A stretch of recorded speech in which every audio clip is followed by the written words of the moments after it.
বলেন শয়তান আমাদের বন্ধু না শত্রু? বলেন বলেন, শত্রু না বন্ধু?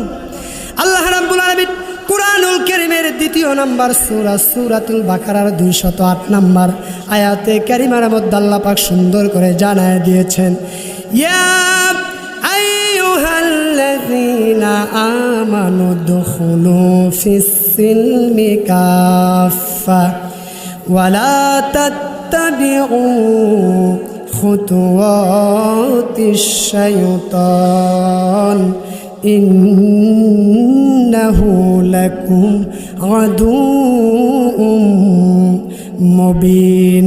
জোরে বলুন আল্লাহু আকবার। আল্লাহ রাব্বুল আলামিন বলছেন, হে ইমানদারগণ, হে মুমিনগণ, তোমরা ইসলামের ভিতরে পরিপূর্ণরূপে প্রবেশ করো। আংশিক প্রবেশ করবে, আংশিক প্রবেশ করবে না তা হবে না।